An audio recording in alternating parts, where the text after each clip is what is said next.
निवडणुकीपूर्वी आपण अहिल्यानगर महानगरपालिकेच्या वतीने आमदार असतील, मी असेल, आपण या महाराष्ट्रामधला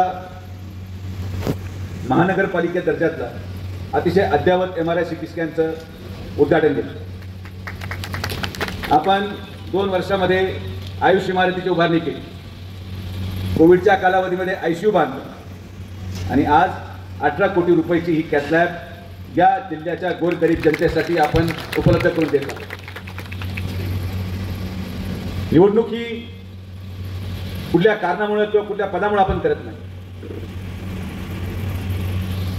आज हे उद्घाटन मी यासाठी आग्रहाने घेतलं की मला या अहिल्यानगर शहराला आणि अहिल्यानगर जिल्ह्याच्या जनतेला या व्यासपीठावर आवर्जून सांगायचं की सुजय विखेची ओळख कुठल्या पदामुळे नाही.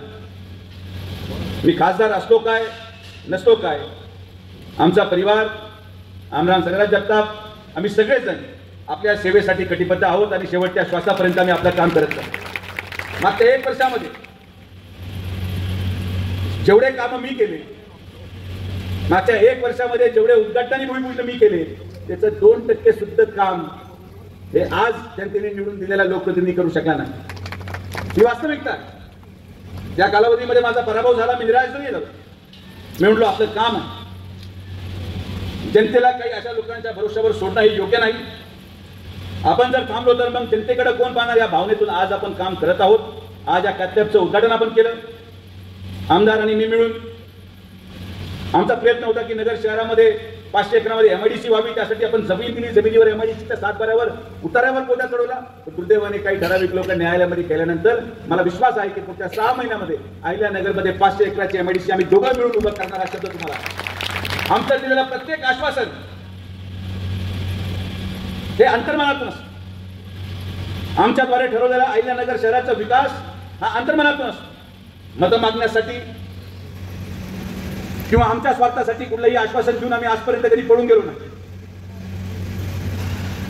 घोगरे सर साक्षीदार आहेत की मागच्या 3 वर्षामध्ये जिल्हा नियोजन मधून माननीय नामदार राधाकृष्ण विखे पाटील साहेबांनी या अहिल्यानगर ग्रामीण रुग्णालयासाठी 75 कोटी रुपये निधी आपण वेगळ्या वेगळ्या कारणांमुळे दिला आणि म्हणून खरा विकास झाला.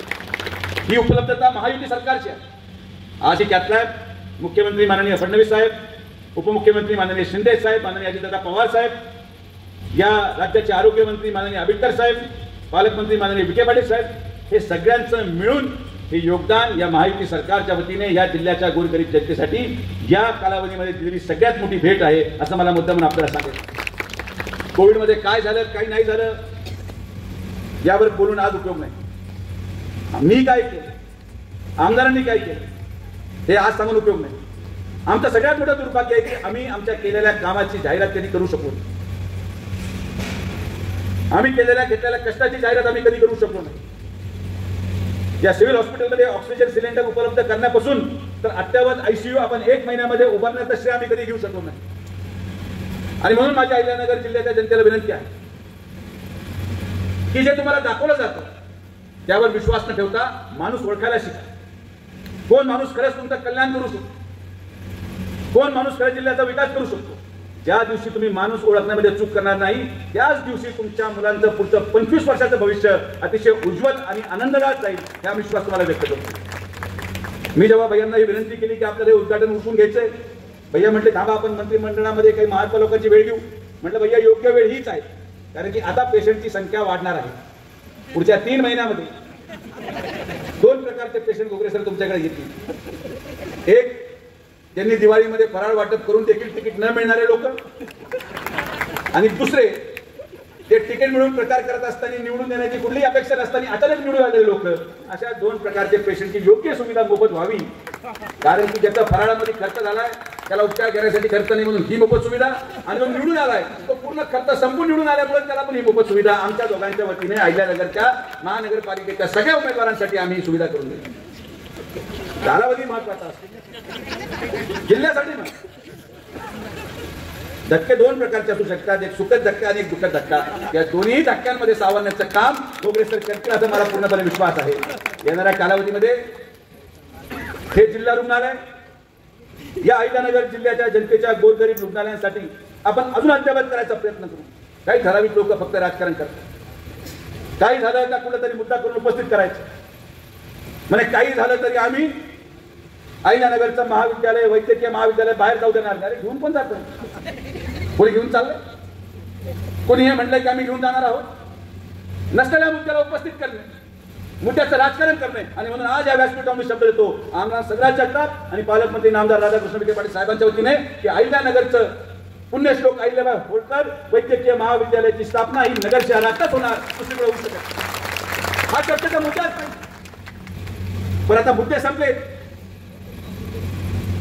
काहीतरी नवीन निर्माण करायचं आणि जनतेमध्ये जायचं. पण आता ती वेळ निघून गेल्यावर अहिल्यानगरची जनता ओळखायला शिकलेली आहे. अहिल्यानगरची जनतेचे डोळे उघडलेले आहेत आणि अहिल्यानगर जिल्ह्याच्या जनतेला त्यांनी केलेली चूक ही आज गल्लोगल्ली जाऊन लोकांमध्ये जाऊन जेव्हा लोक भावना व्यक्त करतात तेव्हा मला हे जाणवतं. आणि मी तेव्हाही हेच म्हणत होतो आणि आजही म्हणतो की माझा संघर्ष, माझं हे पद, माझा लोकसभा लढवण्याचा मानस हा माझ्या व्यक्तिगत स्वार्थासाठी नव्हता. आणि हाच फरक मला तुम्हाला दाखवायचा होता की आज खासदार सुजय विखे जेव्हा काम करत होता थोडेफार कमी लोक ओळखायचे, पण आज खासदार सुजय विखेपेक्षा माझी खासदार सुजय विखेला महाराष्ट्र ओळखतं. हे सगळे तुमचे आशीर्वाद आहेत. माणसाची ओळख पदामुळे नसते, माणसाची ओळख त्याच्या कर्तृत्वामुळे असते, माणसाची ओळख त्याच्या कार्यामुळे असते, माणसाची ओळख त्याला मिळालेल्या कौटुंबिक वारसामुळे असते. माणसाला मिळालेली ओळख हे जेव्हा जनमानसाच्या कल्याणासाठी तो काम करतो त्या निर्माण झालेल्या ओळखीला कुठल्या पदाची आवश्यकता नाही. आजही मी आवर्जून उल्लेख करेन की निवडून दिलेला प्रतिनिधी आणि पडलेला प्रतिनिधी जरी रस्त्यावर उभं राहिलं तर गर्दी कोणाकडे होती हे पण आपण पाहायला तयार आहोत. कारण की लोकांना माहिती आहे की योग्य काम कोण करू शकतो, लोकांना माहिती आहे की अहिल्यानगरचं कल्याण कोण करू शकतो. आणि आम्ही आमदार असतील, मी असेल, महायुती सरकार असेल आणि पालकमंत्री असतील, आम्ही सगळेजण आपल्या या कामासाठी कटिबद्ध आहोत. आम्ही दिलेला प्रत्येक शब्द हा पूर्ण केल्याशिवाय आम्ही स्वस्थ बसणार नाही. आज येणाऱ्या पुढच्या 5 दिवसामध्ये अहिल्यानगर शहर येथील माननीय संग्राम जगताप असतील आणि मी असेल, आम्ही एक अद्ययावत असं महिला प्रशिक्षण केंद्र उभारणार आहोत. 10 कोटी रुपये खर्च झालेल्या या महिला प्रशिक्षण केंद्रामध्ये आपल्या या अहिल्यानगरच्या महिला, शहरातल्या माता भगिनी, ग्रामीण भागातल्या माता भगिनी बचत गटाच्या माध्यमातून आपल्या उपजीविकेचं साधन शोधत त्या प्रशिक्षण केंद्राच्या माध्यमातून प्रशिक्षणही घेतील. आपण निर्माण केलेले वेगळे वेगळे पदार्थ विक्री देखील करू शकतील आणि त्या मिळालेल्या पैशातून आपलं परिवार देखील चालू शकतील. असं महिला सक्षमीकरणचं काम आम्ही हाती घेतले आणि ते आम्ही या आठवड्यामध्ये पूर्ण करणार आहोत. कधी ऐकले असे विचार समोरच्या व्यक्तीच्या भाषणामधून? आणि म्हणून मी आवर्जून परत सांगेन की योग्य तो निर्णय, मतदान हे अमूल्य असते. एक चुकीचा व्यक्ती आपण उभं केलेलं सगळं एका मिनिटात ढासळू शकतो. आणि म्हणून हा संघर्ष तुमच्यासाठी आहे, हा संघर्ष तुमच्या मुलांच्या भवितव्यासाठी आहे. हे काम, हे विकास हा तुमच्या पुढच्या 50 वर्षासाठी आहे. आणि म्हणून विकास केलेल्या माणसाच्या पाठीमागच्या पुढे उभं राहा, तर समाज टिकेल, तर लोक टिकतील आणि तर या अहिल्यानगरमध्ये जन्मलेला मुलगा त्याचं पुढचं भविष्य याच अहिल्यानगरमध्ये शोधायचा प्रयत्न करेल. एवढंच या ठिकाणी मी आपल्याला सांगतो. आज महायुतीच्या सरकारच्या वतीने हे 18 कोटी रुपयाचं कॅथलॅबचं उद्घाटन आपण लोकार्पण करत आहोत. मला विश्वास आहे की येणाऱ्या कालावधीमध्ये आम्ही सगळेजण महायुती म्हणून एकत्रित राहून या शहराच्या विकासासाठी लागणारी प्रत्येक गोष्ट आम्ही पूर्ण करू.